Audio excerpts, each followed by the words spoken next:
It's a first top 10 win. What you just saw, a teenager absolutely destroying a seasoned top 10 player. Now look, this isn't the first time something like this has happened. It's been happening in tennis for decades. And yeah, we tend to overhype these moments way more than we should. But something genuinely feels different about Rafeal Jodar.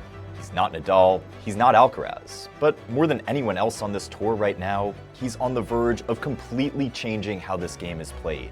And today, we're breaking down exactly why. Already one of the best juniors in the world in 2024 with a bunch of titles, including the US Open Boys Junior title, Jodar played college tennis at the University of Virginia before deciding to turn pro at the end of last year. He made the decision off the back of 3 challenger titles in less than 3 months. In that same stretch, his ranking jumped from 687 to inside the top 200. Fast forward to today, less than 5 months into his pro career, and he's already got an ATP title, wins over top caliber opponents, and after his quarterfinal run in Madrid, he's likely going to be seated at Roland Garros. Now, to be fair, the other Rafa was already a Grand Slam champion at the same age, so let's not get too carried away with the comparisons here. But what Jodar does have is a game built to compete at the very top. And his rise? It's just getting started, so let's break it down. The serve is fundamentally solid and can be clutch. Not the most dramatic upper body coil you'll ever see, but there's real pop behind it. And his kick serve, well, it's already one of the better ones on tour. It comes at you fast, jumps high, loads of spin, and when he hits it to the backhand, it's genuinely uncomfortable to deal with. For his size, 6'3", and still growing into his frame, the serve should eventually become a genuine weapon, being one of the easier parts of the game to improve on. That said, it hasn't exactly been perfect. He's had some shakiness with the ball toss on second serves, and his first 8 tour-level matches this season were a pretty rough stretch. However, the improvement since Indian Wells has been real. The percentage of first serve points won has gone up from 64% to 74.5%.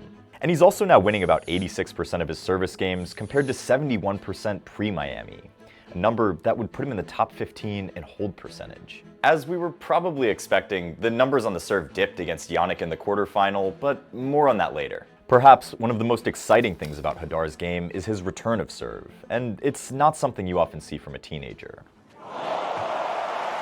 It starts with aggressive footwork. When he splits, especially on second serves, his right foot stays grounded. He pushes off of it. He keeps his forward momentum. Most guys his size want to load up and hit from the back. Jodar, though, goes at you immediately. And you can just see how he gets on top of the high second serves, playing downhill with the backhand at every single opportunity with very aggressive returns. The forehand return can go off the rails sometimes, but the aggressive intent behind it still puts servers on edge. Oh, he's got this one as well. When you break down Jodar's contact points on the backhand return, he's consistently taking the ball early, well inside the baseline. He doesn't react to second serves. He hunts them. And we saw that against Fonseca. 35% of Jodar's shots were attacks. Jodar played 5% more inside the court than he usually does against a player who also loves to play very close to the baseline. Fonseca ended up having to hit over half of his shots from way behind the baseline. Jodar was winning 20% of his return games before Miami, which, by the way, was nothing to sneeze at. However, he's unlocked an entirely new level in his last 4 tournaments, winning over 35% of return points, which isn't too far away from the likes of Sinner, Alcaraz, Medvedev, and Musetti. Jodar is also a clean hitter off both wings, and his shot selection is super impressive for his age. Jodar is a very, very clean hitter, very easy power. Just watching him, you see the effortless power in his strokes and how he's able to hit so hard without actually going for clean winners all the time. Having those long levers for arms helps for sure, but I didn't think I'd be watching a 19-year-old hit harder than Fonseca this soon.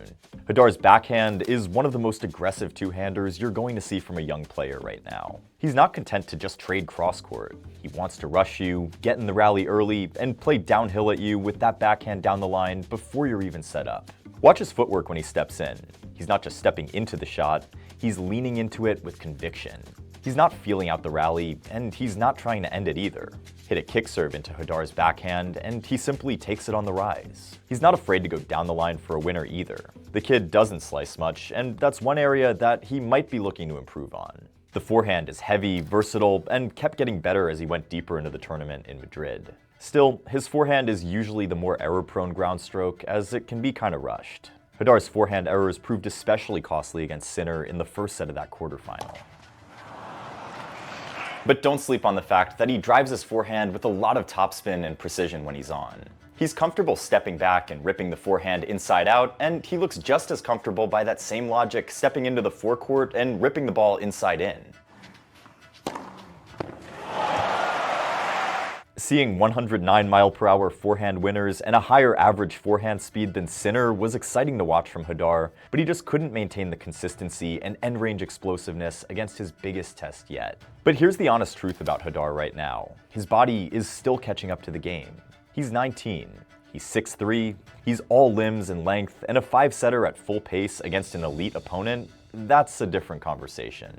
Against Fonseca in Madrid, third set, very early on, Fonseca had him on the ropes. Jodar's legs weren't fully under him. And then against Arthur Fils in Barcelona, he got physically outlasted in a match of power shot making from two of the biggest hitters on tour. This is the one area where the comp to Tomas Berdych actually makes sense. Big body, heavy ball, grind through you style. The good news is, this is the most fixable problem on the list for Jodar. He's only 19. He's going to fill out, and his conditioning is certainly going to improve. You might not be able to teach the type of big game that he has, but you can certainly build the engine that he needs. Movement-wise, he's already ahead of where most of his peers are at this stage, including Fonseca. He's no Sinner or Alcaraz when it comes to exploding out of the corners, but the runway here is long. This is another area that I'd expect to see some improvement from naturally as his body develops. One area worth watching as he moves up, what happens when Plan A stops working? Right now, there isn't a lot of disguise to Jodar's game. Him and Fonseca are cut from similar cloth in that way. Power, explosiveness, and not a whole lot of variation. When it's working, it's beautiful. And when it's not, opponents can start to anticipate.